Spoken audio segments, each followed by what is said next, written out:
पाठ का नाम है हरियाली और हम। इस चित्र में आप देख सकते हैं कि कितनी अच्छी हरियाली दिख रही है, छोटे-छोटे घर हैं, कितना सुंदर यह सब कुछ लग रहा है। यह माला का गाँव है, चारों तरफ हरियाली ही हरियाली है। माला का गाँव, अपना गाँव बहुत अच्छा लगता है। माला के गाँव में बहुत सारे बाग, बगीचे और पेड़-पौधे हैं। आप अब बच्चों आप बताइए, इस प्रश्न पर ध्यान देंगे। आपने जिन-जिन पेड़-पौधों को देखा या सुना है, उनके नाम लिखिए।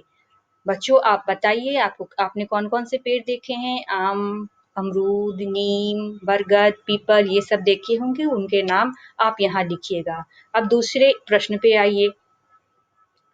इनमें से उन पेड़-पौधों के नाम छाँटिए जो आपके घर या आस-पास उगते हैं, वे जो जंगल में उगते हैं। अब जो आपने ऊपर नाम लिखा है, उसके आधार पर आपको बताना है कि घर या आस-पास उगने वाले कौन-कौन से पेड़-पौधे हैं। तो घर के आस-पास कौन से ज़्यादा पेड़ आप देखते हैं? आम के पेड़, अमरूद के पेड़, फूलों के पेड़, बेली, चमेली, गुलाब के पेड़ और जंगल में उगने वाले, जंगल में बड़े-बड़े पेड़ जैसे सागवान, सखुआ, टीक, चंदन ये सब पेड़ होते हैं जो जंगल में पाए जाते हैं। तीसरा प्रश्न है पेड़-पौधे चाहे घर के आस-पास हो या जंगल में हमारे लिए बहुत उपयोगी होते हैं। आपके अनुसार पेड़-पौधे को हमारे लिए क्या उपयोगिता होती है? बच्चों आप बता सकते हैं?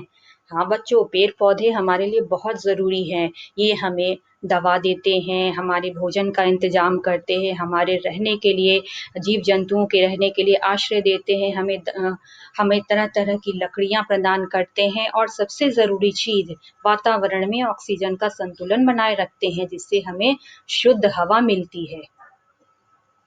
आइए बच्चों अब इन प्रश्नों पर ध्यान देंगे हम। पेड़ पौधों की उपयोगिता के अनुसार नीचे दिए गए सारणी को आप भरेंगे। जैसे पहला प्रश्न है इमारती लकड़ी। तो इमारती लकड़ी कौन कौन हो गई? सागवान, शीशम, टीक। अब देखिए साग सब्जी तो आप अच्छी तरह बता देंगे बच्चों। पालक, आलू, गोभी, मटर, परवल इत्यादि। अनाज व दाल, इसमें कौन कौन से आ जाएंगे? चावल, चना, मसूर। तेल, जिससे तेल मिलता है, सरसों, तिल, तीसी, सूरजमुखी के भी तेल निकलती है। औषधि में तुलसी, हल्दी, नीम, इन सब से हम लोग दवा के तरह इनका उपयोग करते हैं। फल, आम, अमरूद, केला, फूल, गुलाब, गेंदा, बेली इत्यादि। हमने समझा कि पेड़ पौधे हमारे लिए बहुत उपयोगी हैं। इनमें हमें अनेक दैनिक जरूरत की चीजें प्राप्त होती हैं। अब जरा सोचिए और बताइए, अगर पेड़ पौधे नहीं होते तो क्या होता? बच्चों थोड़ा सोच के बताएं। अगर पेड़ पौधे नहीं होते तो मनुष्य एवं जीव जंतुओं को भोजन, आश्रय और शुद्ध हवा नहीं मिलती और यह सृष्टि ही समाप्त हो जाती। दूसरा प्रश्न है, क्या पेड़ पौधे के बिना हम रह सकते हैं? बिल्कुल नहीं, पेड़ पौधे के बिना हम नहीं रह सकते हैं, क्योंकि पेड़ पौधे नहीं रहेंगे तो हमारे पास ना भोजन होगा, ना शुद्ध हवा होगी और भी बहुत से कारण हैं जिसके कारण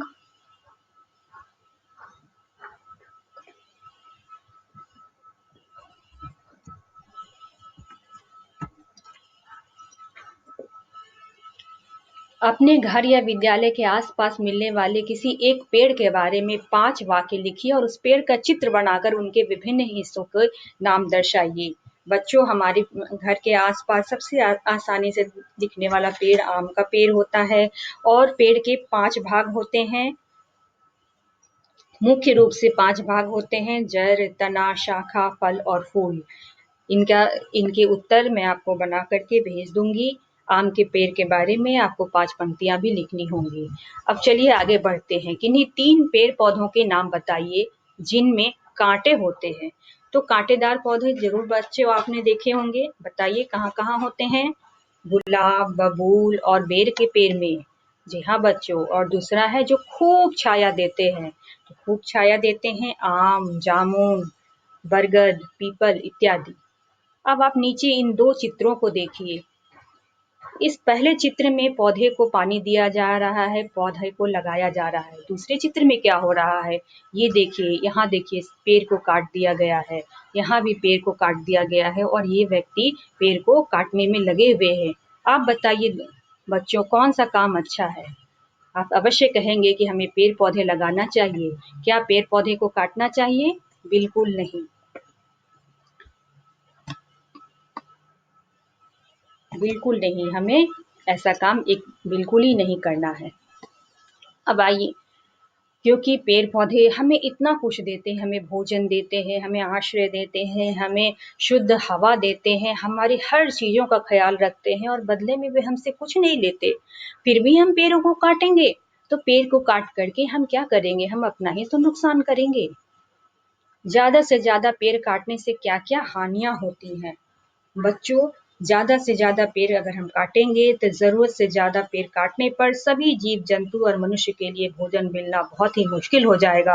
जीव-जंतुओं को आश्रय नहीं मिलेगा, औषधि नहीं मिलेगी, इमारती लकड़ी नहीं मिलेगी, वातावरण का संतुलन बिगड़ जाएगा, शुद्ध वातावरण तथा ऑक्सीजन का संतुलन भी मुश्किल हो जाएगा और अंततः इस दुनिया का विनाश हो सकता है। इसलिए हमें पेड़ों को बिल्कुल नहीं काटना चाहिए। ये हमारे सबसे प्रिय मित्र हैं। अब ये छोटी सी कहानी बच्चों जल्दी से हम लोग देखते हैं। पेड़ों से दोस्ती। बात करीब 300 साल पुरानी है। राजस्थान के खेजरली गांव की एक लड़की थी अमृता। उसके गांव में खेजड़ी के एक बहुत बहुत पेड़ थे जिसकी छाया में अमृता अपने साथियों के साथ खेलती रहती थी। खेजड़ी की फलियों की सब्जी बनती है तथा इसकी छाल दवा के काम आती है। समय बीतता गया, अमृता बड़ी हो गई। एक दिन वह अपने पेड़ों के बीच खेल रही थी, तभी उसने देखा कि कुछ अनजान लोग कुल्हाड़ी लेकर चले आ रहे हैं। पता चला कि राजा का महल बन रहा है जिसके लिए लकड़ियों की जरूरत है। वे लोग राजा के आदमी हैं तथा लकड़ियां लेने आए हैं। उन लोगों ने लकड़ियां काटने का प्रयास किया तो अमृता ने इसका विरोध किया। वह पेड़ से लिपट गई। राजा के आदमियों ने क्रोधित होकर कुल्हाड़ी से अमृता पर वार कर दिया। अमृता के पैर कट गए, लेकिन वह पेड़ को अपने हाथों में जकड़ी रही। पेड़ को बचाने के लिए अमृता द्वारा किए गए साहसपूर्ण प्रतिरोध ने गांव वालों को झकझोर कर रख दिया। देखते ही देखते गांव वाले पेड़ों को काटने से बचाने के लिए एकजुट हो गए। सभी लोग पेड़ों से लिपट गए। राजा के आदमियों ने आवेश में आकर पेड़ से लिपटे हुए गांव वालों पर अंधाधुंध वार करना शुरू कर दिया। लगभग 300 गांव वाले मारे गए। पेड़ों के प्रति लोगों का प्यार और बलिदान को देखकर राजा पर गहरा असर हुआ। उसने आदेश दिया कि इस इलाके में कभी कोई पेड़ नहीं काटेगा और ना ही कोई शिकार करेगा। यहाँ के लोग आज भी पेड़ों और जानवरों की रक्षा करते हैं। रेगिस्तान में होते हुए भी यह इलाका हरा भरा है। बच्चों, इस कहानी से आपने देखा कि पेड़ को बचाने के लिए उस छोटी सी बच्ची ने कितना प्रयास किया। वो बिल्कुल पेड़ से लिपट गई, चिपक गई और उसने पेड़ को नहीं काटने दिया। तो इसी तरह हमें भी अपने पेड़ों की रक्षा करनी है और कभी भी हमें कोशिश करनी है कि हम किसी नए नए पौधों को लगाएं और अगर किसी कारणवश बड़े वृक्ष गिर जाते हैं तो उसकी जगह हम तुरंत नए पौधों को, नए पेड़ों को लगा दें। उम्मीद है बच्चों आपको यह पसंद आया होगा और सब कुछ समझ में आ गया होगा। अब आप इनके प्रश्न उत्तर पर ध्यान देंगे।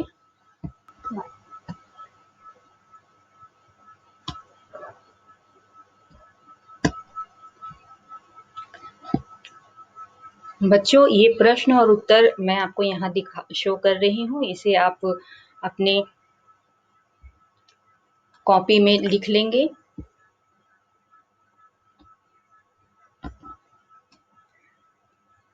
या आपके पास अगर किताब होगी तो किताब में इन प्रश्न के उत्तर आप भर लेंगे और मुझे भेजेंगे।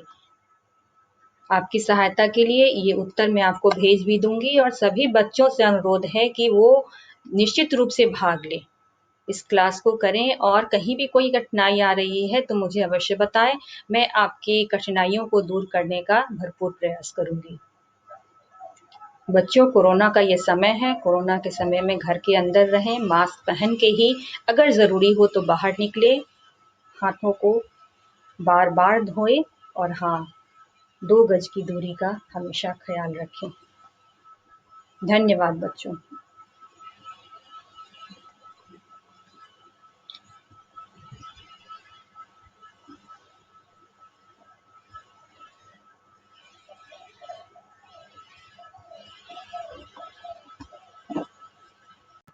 सभी लोग पेड़ों से लिपट गए। राजा के आदमियों ने आवेश में आकर पेड़ से लिपटे हुए गांव वालों पर अंधाधुंध वार करना शुरू कर दिया। लगभग 300 गांव वाले मारे गए।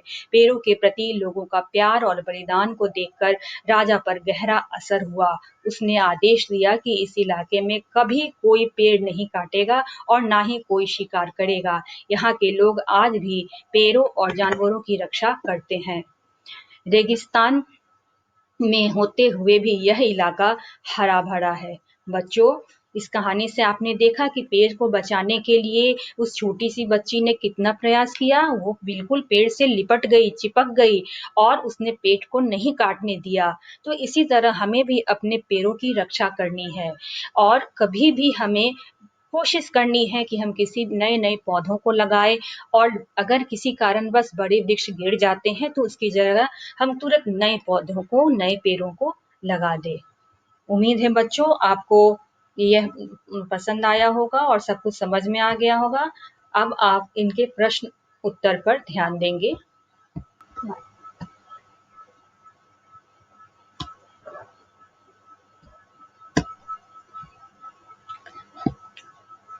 बच्चों, ये प्रश्न और उत्तर मैं आपको यहाँ शो कर रही हूँ। इसे आप अपने कॉपी में लिख लेंगे।